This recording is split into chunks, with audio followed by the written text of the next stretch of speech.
Welcome to the Uncanny Women podcast, where we have honest, year-round conversations with women and gender-diverse authors and filmmakers in horror. Here, we explore the voices behind the work and how lived experience shapes the stories they tell. I'm your host, horror writer and founder of the SoCo Women in Horror Festival, KJ Brantley. Now let's step into today's conversation and meet our guest. Today, I'm here with Marissa Yarrow. She is a Colorado Springs horror writer. Her work has been featured in No Sleep podcast, and her upcoming novel, Island X, is coming out through Mad Axe Media. Welcome, Marissa. Thank you for being here with me. So glad to be here. Thank you. Yeah, we're just enjoying the Mining Exchange Hotel and the beverages from here. This is where the SoCo Women in Horror Fest will be in 2027. So we're just celebrating that. Cheers. Cheers to that. This place is gorgeous. Gorgeous. And Marissa was here for the 2026 inaugural event. So we'll be happy to have her back next year. And also very excited to have her on the Uncanny Women podcast today. So Marissa, to start off, I want to hear about Island X. Sure. Tell me what that's about. Well, when I was pitching it, I pitched it as Invasion of the Body Snatchers meets Firefest. I like this already. So the short thing that I tell everyone is that it's about an island that makes influencers disappear. But when I was writing it, I was trying to write something that was inspired by a COVID fever dream and involved the Mandela effect. So these influencers see something happen, and then the internet kind of changes what they saw. Like, you can't trust anything on the internet. And so there's a couple characters in the book who kind of figure out what's going on, and most everyone around them doesn't quite get it. They're part of the people who are just going along with whatever, the Mandela effect in my mind was telling them, Nelson Mandela is alive or he's dead. They're just kind of like in one of those universes. And there's three characters who are realizing that things are a little off. Okay. And one of them in particular begins using the internet to his advantage to manipulate things on the island. Oh, yeah. That sounds really good. Thank you. Yeah, that's crazy. And yeah, that's everybody's worst nightmare is to have your event end up like Firefest. So, yes. Or to be at an event like that, and then you add some crazy stuff going on. Yeah. And yeah, that's amazing. And yeah, this isn't your first book, is it? No, it's not. Yeah. I know I actually have one here with me, but not here with me in my hand. But how many other books have you written? I've written 2 adult romance books, a novella, and a novel prior to Island X. Okay, yeah, and that's the novel is the one I own. And what's the name of that one? There It Is Again. There It Is Again. And how different is that from Island X? It's very different. It's very different. Yeah, I mean, they're both, I guess, like, I keep thinking about Island X as like horror in the daylight style horror, and There It Is Again is not like that. Oh yeah, like atmosphere, gritty kind of, I imagine. And yeah. That one is it PTSD or is it ghosts? Okay. Yeah. I love that. Yeah, the psychological horror kind of. Yeah, I love that. So I'm very excited to read both of them because they're both on my TBR. Own one, get Island X before it's out, but if not, won't hold it against you. But how do you see horror? We've talked about the surface level themes like in Island X, and I'd love to hear more even about what your other book is about, your debut. How do these books touch on any themes, and how do you see horror creating a space for women by examining things like vulnerability, rage, the body, or like survival, or, bodily autonomy, things like that? Yeah. I mean, I think it's interesting with Island X because I was definitely coming at it from this point of view. I was watching a lot of Firefest documentaries during COVID, and I think that's what caused the fever dream. And so, like, obviously there's like this salaciousness with like, influencers are like kind of getting theirs. But then as I was writing it, it's like, well, I want to write characters that are real. Like, I don't want to write caricatures because that would just be kind of like low-hanging fruit for influencers. And so I have 2 of the main characters are women, and I really did want to come at it from like, these are real women experiencing real horrors. And they're women that I don't know that everybody's gonna relate to. Like, all of my beta readers kind of had a favorite character, and all of them kind of hated the other characters. And so interesting. And they were all different? Yeah. Okay. They could all relate to different characters, which I think is great, that nobody has like a Mhm. set favorite that you're rooting for. Yeah. But with There It Is Again, the main character is just kind of diving into this spiral of PTSD, essentially. She's not getting help for it. And there's a lot of grief and a lot of trauma. And there is a lot of rage behind it. There's a lot of pent up feelings she wasn't able to express, and now they're coming out sideways in the form of these ghosts that are haunting her. Oh, yeah. I mean, both of those sound amazing. So, like, I love that. And are both of your protagonists, like, tell me more about that. Are they all female protagonists in both of these books?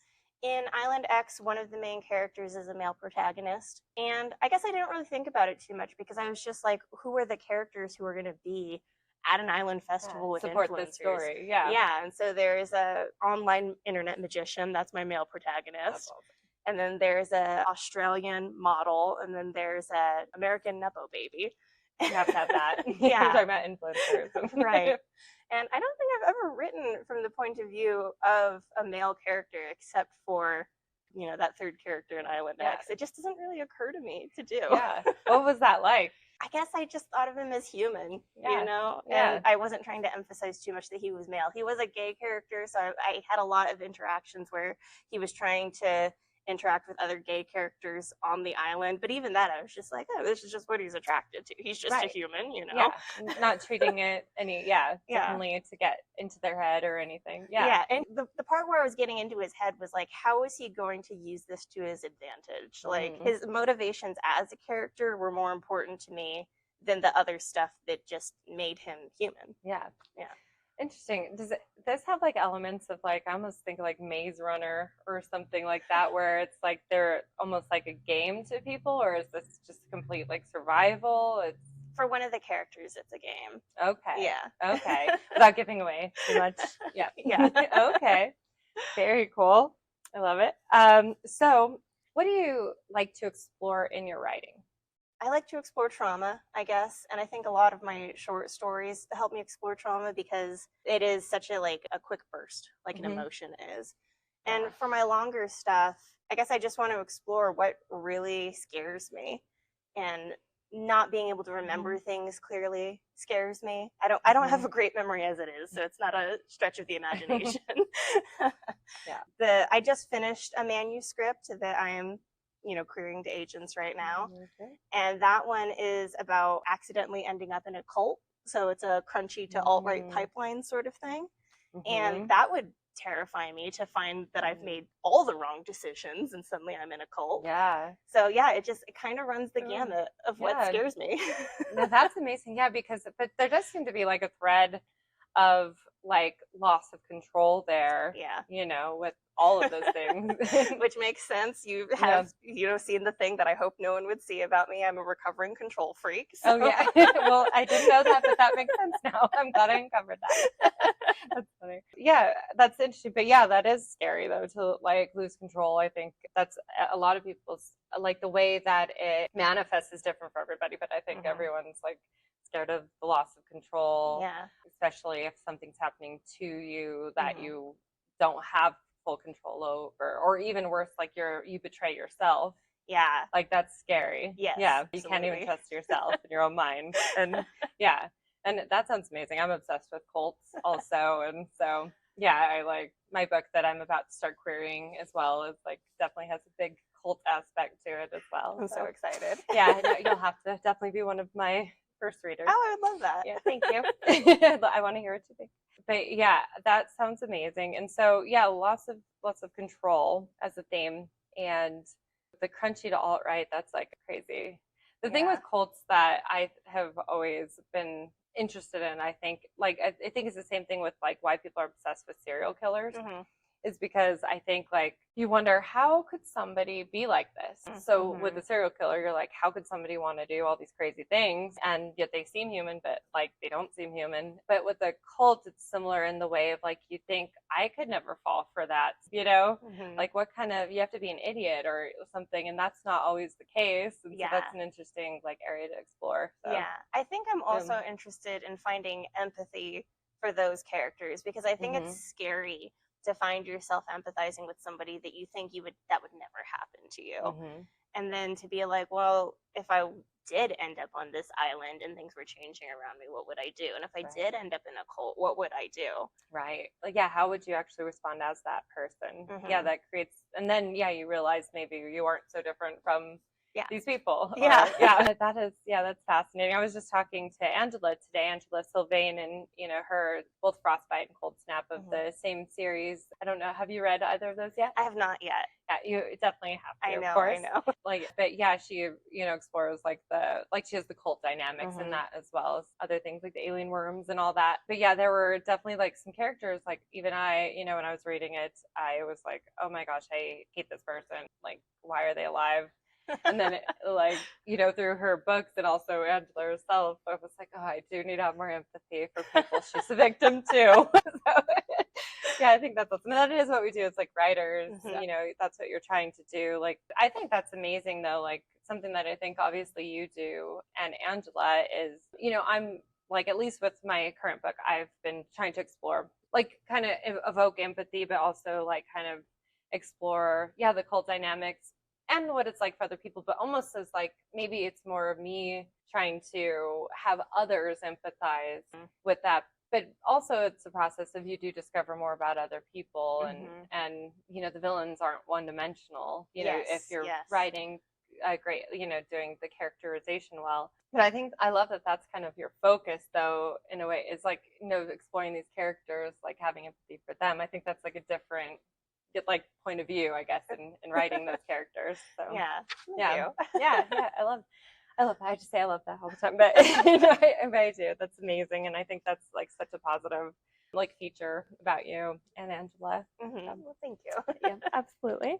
Do you think that there are themes in horror that are kind of allowed for women to write about, and then others that you think are kind of still seen as are punished or diminished if women do write about them?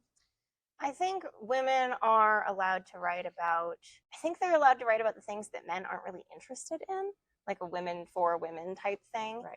And I think that there is pejorativeness with pink horror for some people, because they're like, oh, well, that's just, I don't even know if they think about body horror. Pink horror to me is a lot of body horror, because having a body is some of the worst shit. Yeah, it can be for sure. Am I allowed to say shit? Yeah, okay. Totally. Yeah.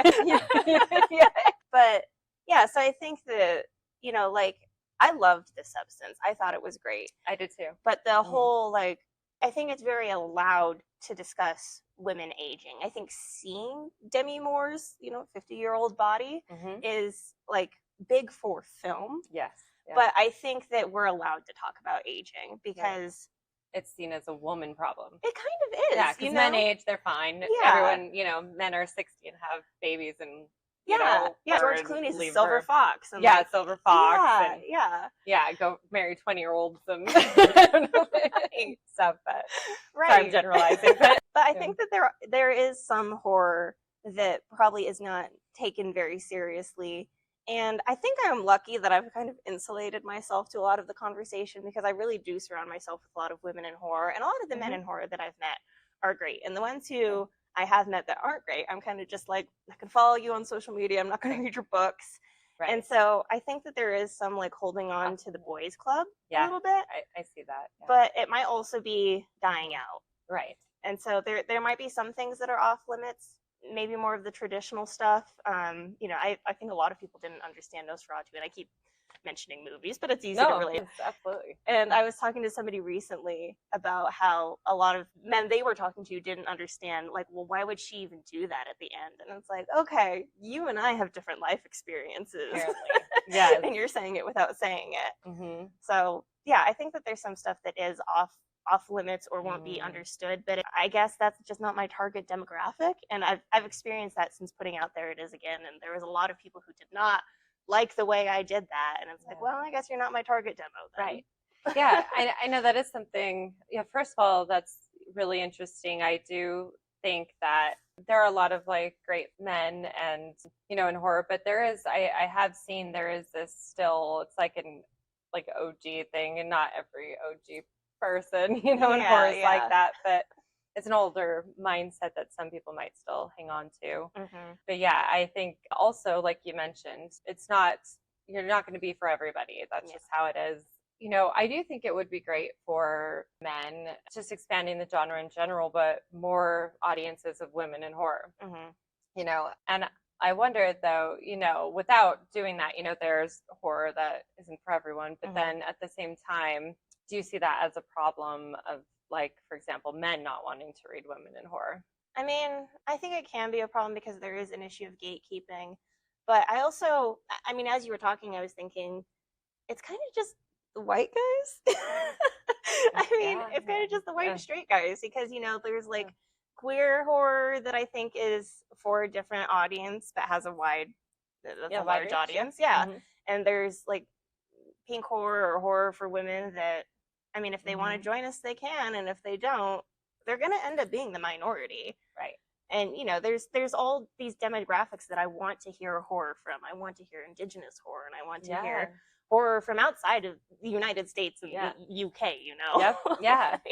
Yeah, I know that's the thing. It is very limiting even because like the more you open up, there's just so much more interesting. It can get old if you're reading the same things over and over. And there's like so much more to explore out there and things like that. You're like, wow, like this is such a different but awesome, like fresh just story that I haven't like heard before. Yeah. Like one I'm reading now actually it's called, I think the pronunciation is Lüjman.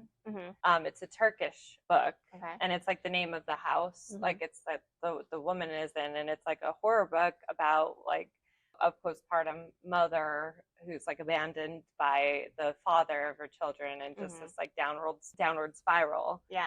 And it's like so cool to see like a Turkish perspective and see a woman go that like that hard, you know, like this Turkish woman. Yeah. And the author's like Ebru Ohen, I believe, off the top of my head. But yeah, like that's like an example too of like, you know, men will read Stephen King's like Carrie, for example, which if that was written by a woman, do you think, I wonder if a man would read that? If a woman was writing about her own period, that would not have been picked up. No.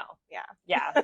I agree. Especially, hopefully things are changing. But I even remember a time, I won't say who this person was, but it reminds me like of kind of the mindset still that needs to be overcome, was they like saw a period stain on a mattress. And we're like, oh God, why didn't you cover that up before I saw it? And it was just like, oh my goodness, like you just like are reminded of like, wow, that's like still a thing. Yeah. But yeah, it should be like talked about, and women's horror, you know, should be consumed by all. I totally agree. Yeah. In my opinion. But yeah, so you already talked about what you're working on next a little bit. Is there anything like more you'd like to share? Anything else? Any exciting updates coming up with Island X? Or I know you're actually going to a lot of events coming up, right? Yes. Yeah. I have a whole book tour planned for this summer, and I have all the details, but I haven't put them out yet. So people can look out for those. I'll be all around the Front Range of Colorado, and then I'm going out to Nikon this summer because those people are great. So I'll be there with my books. I'm going to a bunch of summer events. So if people see me there, you know, I'd love to say hi and talk about the book. But yeah, mostly I'm just excited about the release of Island X. And it's so funny because I keep saying this to my friends, but you know, I just finished my manuscript, and now I'm like kind of in this in-between place between novels where I'm trying to work on short stories and stuff. But my mind is like focused towards what's the next thing going to be. And I have something that I put in a drawer that I'm like, do I want to revisit that? And then I have this manuscript that I'm querying. So Island X coming out feels like old news to me, but it's not even out yet. That's so funny. I hear that so much. I hear that from every author. It's like, that was like, oh my gosh, I put that by me so long ago. And then you're having to then promote it or, you know, do the book tour. And it's like, wow, like, which is exciting, but also like, you're like, oh, I'm like, my mindset is just like somewhere else. Totally somewhere else. But it's been great working with Mad Axe Media, and Joey Powell is awesome. He created the cover, and it looks exactly like how I wanted it to look. I mean, that sells itself. Yeah, that's amazing. It's so good. He's been great to work with. My editor was great to work with. So it's been great so far. And I think he's putting together little like party packages because it's a little summer party horror. So Mad Axe Media is so good at that. Their marketing is next level. They're great. They've been great to work with. That's so awesome. Yeah, amazing. Well, one question I want to ask like everyone on each episode is, what book by a woman or underrepresented voice in horror should every listener read? Oh my gosh. I mean, the first thing that comes to mind is Queen of Teeth by Hailey Piper, which I mentioned at the SoCo Women's Festival, but I honestly think it's just like a masterclass in horror. I listened to it on audiobook, and then I went out and bought a physical copy so I could highlight it and be like, how did she do that? Yeah. That's one I haven't read. I just finished No Gods for Drowning. That sounds like, what about it? Like, if you can name one thing that really stood out about Queen of Teeth. So it's a Vagina Dentanta book. And even that's underselling it, but yeah, teeth in a vagina. Yes, for anybody who needs. But it's the body horror was so unsettling to me that I had to stop reading it for a while, and I was like, oh my god, that was so good. Like, yeah, Hailey Piper is incredibly talented. Her writing is next level. Like, I hope one day I have the skill to like write like she does. Absolutely. Because, oh my gosh, I know Hailey Piper is just so, well known too. She almost doesn't even need a shout out. Because, but is there another book that you also might recommend? Another book that I absolutely loved, it was a 5-star read for me, was Sorrowland by River Solomon. Mm-hmm. And I think that was another one that you kind of find the empathy for people, because there is a cult in that one, and there's this woman who runs away and has to raise her children kind of in the wild. Like, one of them is named Feral, and it's just, that one was amazing. That one was such a good read, and I think it's another one that like finds empathy in the horror. Yeah, and I actually, that's one I started reading, but had to just put back for a little bit because of all the women in horror events that have gone on. But I was like, that I could already tell. I'm like, this could be a good one. And River Solomon is a non-binary author, for those of you who don't know and have not read Sorrowland yet, but I hear so many good things, and that is definitely on my TBR. So amazing, great shout out there. And so if our audience out there wants to follow you, where can they find you? I am mostly on Instagram. I am also on Blue Sky. Am I anywhere else? I don't think so. And they're both at Marissa Yarrow Author. So that's Marissayarrow. I took it very long. Yeah, no, that's pen name. Is that name? It is. Yeah. Well, yeah, I think it's a great name. It's very catchy, actually. It really works well. And I'm super excited about Island X. I'm excited to read your debut novel as well. And yeah, it's for pre-order right now, correct? Island X? Yes. Yeah, so definitely get it on pre-order. That is also how we let bookstores know that how many books to order in for authors. So it really helps authors out, and it makes sure that you get it right away so you can read it as soon as possible. Yes. So thank you so much for being here, Marissa. It was so fun talking to you. And now I think we should go enjoy our drinks. Absolutely. Thank you. That's all for today's episode of Uncanny Women. If you enjoyed this conversation, subscribe to catch our weekly episodes. You can also follow us at Uncanny Women Podcast and at Women in Horror Festival Co. See you next time.